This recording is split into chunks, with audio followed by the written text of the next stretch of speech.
in for that.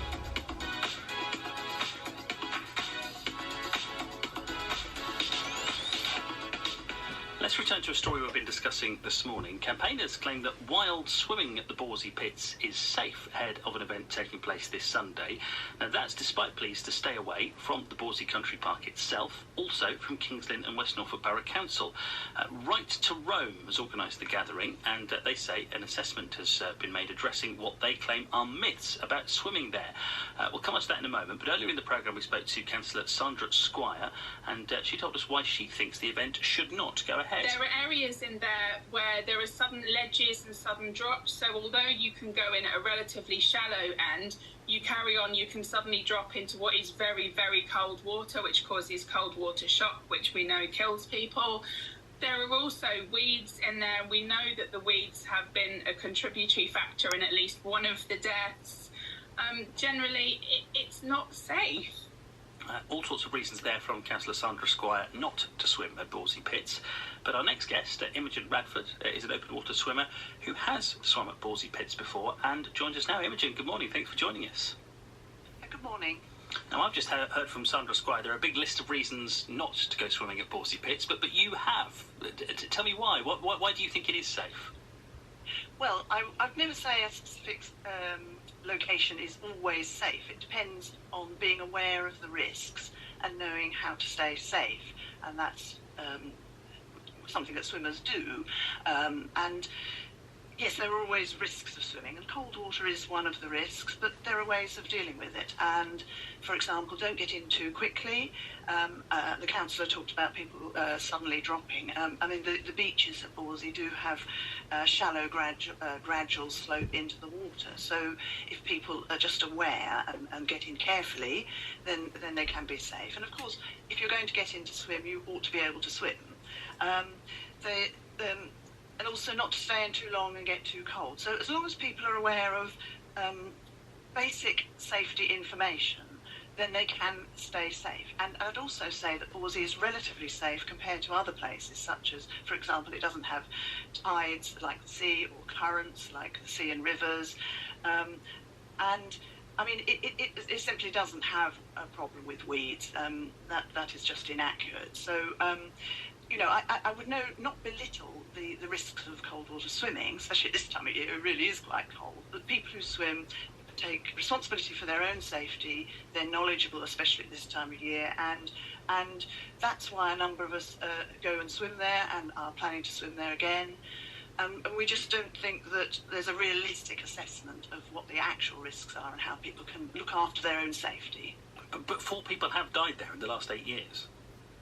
Well, that's absolutely tragic, and I certainly wouldn't want to disrespect or take anything away from the importance of that. But what we believe is that it's really important to do everything we can to prevent such tragedies, and the most effective way to do that is by giving people information, letting people understand about outdoor swimming. And because people are often told to stay out, they don't get that opportunity to find out for themselves what it's like, and they don't get the opportunity to learn sort of with their families from an early age throughout their lives, which is very much the best way to learn.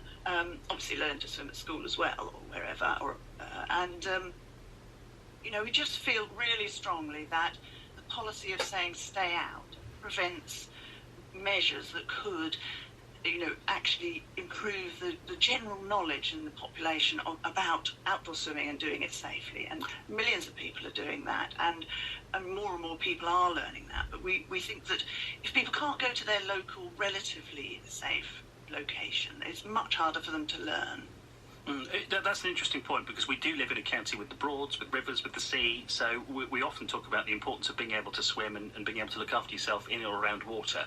But I just wonder whether holding an event at a place where the council don't want it to go ahead, where the owners of the land don't want it to go ahead, whether that really is the best way of educating people. Wouldn't this event be better taking place somewhere where the council is on board with it, the landowners are on board with it, and that there can be lifeguards in place and everybody can make it safe? Is that not a better way of spreading a good message about open water swimming? Well, I mean, this is a swimmers coming together to swim and also to make the points I've made. But it's it's something that swimmers do all over the place, all over the county.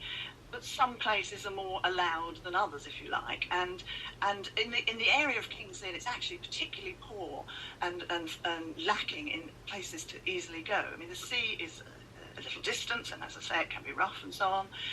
The rivers, the tidal rivers, are obviously not really suitable, and there just aren't many places in that area. Yes, people could go across the Broads, but that's a long way. You know, ordinary people are not going to be able to trek all the way over there. So I take your point. I mean, I personally, in a volunteer role, have done lots of events with lifeguards and so on to train people, but this is more about reaching out further to the general population. And as I say, it is, I mean, yes, we do know that the landowner would prefer us not to, but we are actually making a protest against their politics. We don't think it's right. So that is why we are going there. And we're not trying to be disrespectful to them, and we would be quite happy to talk with them. But we do feel that we have to make this point about the right to swim and the right to roam. And also at the same time showing that experienced winter swimmers can do it perfectly safely. Isn't the trouble with this, though, that the message you're sending out, you would like it to be about staying safe in the water, but actually what a lot of people are going to see, a lot of inexperienced swimmers are going to see people swimming in a place where you shouldn't, and they're going to think that they would be okay as well. Is that not a risk, that other people are going to see you swimming in there, and they're going to think, oh, well, I'll do that as well, even if they're not as experienced and not as safe in the water as you might be? Well, I think that doesn't give quite enough credit to people. I mean, firstly, at this time of year, I don't think many people are going to be going out because it really is quite cold, and you probably would not want to know what you were doing. You'd probably not choose to do it unless you kind of had appreciated the benefits of cold water swimming, which are very many. In terms of people copying us, I just don't think people are sheep really like that. I mean, people go to swim particularly in the summer. And they go to swim because they love getting in the water, and they're going to do that whether a handful of people do it in November or whenever. They're going to do it anyway, and that's in a way is why it doesn't make sense to have a very blanket no, never swim in this place message, because just to give an example, there's another lake elsewhere in Norfolk where the landowner takes a very different approach, and they have done a risk assessment, and they've decided that it is safe for people to swim now, and they're quite aware that they do it at their own risk.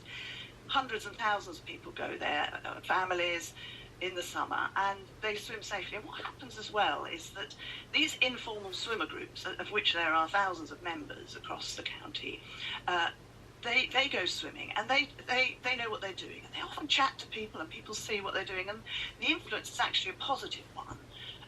The positive influence, and people's, swimmers have members of their family, they have other people in the community they chat to about it, and they talk about some of the key safety tips and spread the message that way. So I mean, I wouldn't deny there's an influence, but I think the influence is a positive one, that people can see how it is possible, and exactly how, and they can get the information about how to swim safely.